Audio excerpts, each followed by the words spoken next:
Did you lose your virginities on your wedding night? Mm-hmm. Everyone at your wedding knows what's happening later that night. Hi guys, welcome back to my YouTube channel. If you're new here, welcome. If you're a returning subscriber, all the love in the world. So let's talk, ladies. Let's talk about the wedding night. This is a very interesting topic. I saw some people share one or two experiences on TikTok about, their wedding night tips and things to take note of as a virgin on your wedding night. And I decided to bring it here on YouTube for my subscribers to watch. I'm going to share some videos right now, and then when we're done, we'll be back to discuss the topic. I am a virgin, I am a Christian, I get married in exactly 1 week, and I want to share with you guys my honest, vulnerable thoughts of kind of how I've been navigating getting ready to be able to do the deed in exactly 1 week.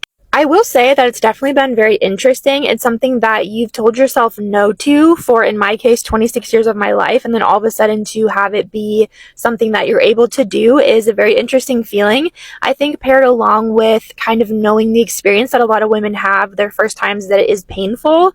It's been an interesting emotional roller coaster of not really knowing if I'm excited or more just kind of like, let's see what it's like, just kind of open to what it's going to be like. I listened to a podcast a couple weeks ago about a woman who was having a hard time. She was like, yeah, like you grew up in the church, you're told to cover up and be modest, and you're not really trying to like exude this like sexiness towards men. And then all of a sudden to be married and have to like turn that on all of a sudden, it was difficult for her. I don't foresee that being hard for me to do, but I do know what she's talking about, where it's like, you are told to not do this for your whole life, and all of a sudden it's like green light, go. Another thing that's been super helpful is to talk about expectations with your fiance before that night happens. We've done that multiple times and like revisited it as we've gotten closer to it, just so that there's not any expectations from either partner that something's going to happen or something's not going to happen. For someone, if it's their first time, it's definitely going to be a different experience than someone who's had sex before. So we've done that, and so I feel good about it. It's just been an interesting ride. Let me tell you something. Let me tell you something. All right. Let me tell you something. Let me tell you something. Wait. I was a virgin on my wedding night and my husband was not. I posted a video about that and it kind of blew up, and I've been getting a lot of interesting comments from that video. And I will scream until the day that I die that virginity does not equal purity. And that's something that we have to get in our brains as a society. I saw quite a few comments of people being like, oh, I could never, like, good for you, but I could never. I have to be with someone who's a virgin. What breaks my heart about that is that I have literally lived through dating someone who was a virgin. So the virgin is like what everyone wants. But that relationship was honestly so lust-filled, so toxic, so unhealthy. And then fast forward to me dating my now husband, who is not a physical virgin, but actually walks out purity and like treated me with such respect and love. That relationship was like the most healthy relationship of my life, and we were actually able to keep our boundaries all the way up until our wedding night. So I always like tell people it's not the same thing, and you need to dig a little bit deeper into like why you want someone who's a virgin. Is it just because you want the title of that? Because you could be dating someone who's a virgin, you can marry someone who's a virgin, they can have a hidden porn addiction, they can be masturbating on the weekends, like you don't know. So it's so important to like actually get to know the person fully for who they are. And I always tell people, like, people who are not virgins are still worthy of love and still worthy of a chance. Like, don't write them off just because you find out that they lost their virginity, because most of the time, most everyone that I've talked to always regrets it and wishes that they would have waited. And a lot of them, it actually gives them such a deeper respect for sex, and it actually really is a beautiful thing. So that's just my 2 cents on it.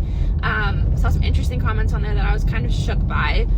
But I would say, like, don't disregard someone just because they're not a virgin, because they could be walking in purity better than you. You guys lived together prior to getting married? Yeah. For us, it was not the same because we did not have sex before marriage. We were 20 and we didn't live together. So it was very different. Oh my God. We did not have normal. Did you lose your virginities on your wedding night? Mm-hmm. Everyone at your wedding knows what's happening later that night. Yeah. Everyone knows. The They're doing bride like and an the groom. exit, and it's like, bye, and it's like, you know what's about to my happen. God. Everyone Yeah. knows. I feel like Mormon weddings are so different because no one's drinking. It's just like, get it done fast so you can go and consummate the marriage, and then you're done. This goes to anyone really who's getting married and hasn't done anything before. Understand your body, understand like how things work. A lot of women just don't know what actually goes on down there, and they don't know how anything works until it gets to that point. So you guys really need to educate. But for women with FGM, There are many different kinds of FGM. You need to go to a doctor to understand, is your clitoris intact at all? Did they take off everything? Did you go through the kind of FGM where they literally sew your vagina tight? So like there's no like room for entry. And all of that, because if you don't know what's going on down there, you don't know what's going to happen on that night, what kind of pain you'll be experiencing, and you may just end up very sexually unsatisfied for the rest of your marriage. So definitely get to know your body. Okay, guys, so from the videos that we've watched, one thing I've noticed is that, many women go into their wedding nights with no knowledge, no preparation, just vibes and maybe romance movies, romance books, and etc. But in reality, you need to prepare your body needs to be relaxed, and you need to understand what is going on. You're not supposed to be clueless. You are supposed to read about it and just be aware of what exactly is happening. Many women think that waiting until marriage automatically means a perfect wedding night, but let's be real here.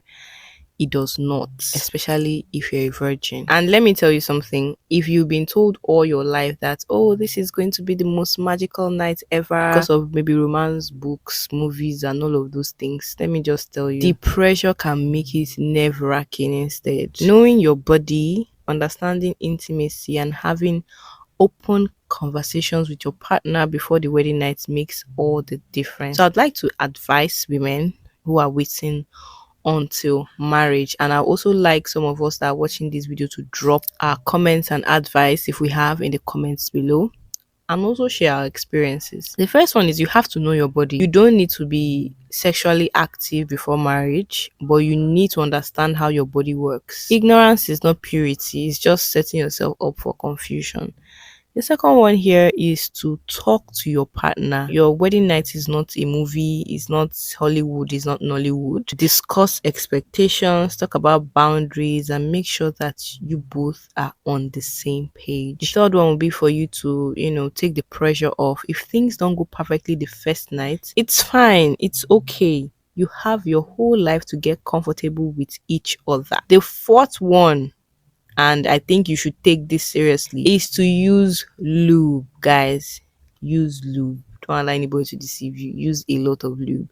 Many women experience pain because they are tense and there is not enough natural lube. There's no shame in using lubricants, it makes everything smooth. The last one I would say is that, you can set the mood, but make sure to keep it real. Candles and music are nice, but don't expect some perfect slow motion fairy tale moments. Go in with realistic expectations. Waiting until marriage is a personal choice, it's not by force, it's your personal choice. But your wedding night doesn't have to be awkward or disappointing. The key is for you to educate yourself, communicate with your partner, and just take the pressure off. I know that this topic is very sensitive, but let's discuss in the comments. If you're waiting until marriage, what are your biggest concerns? And if you're married, what do you think you wish you knew before your wedding night? If you found this video helpful or fun, please give it a thumbs up, subscribe for more,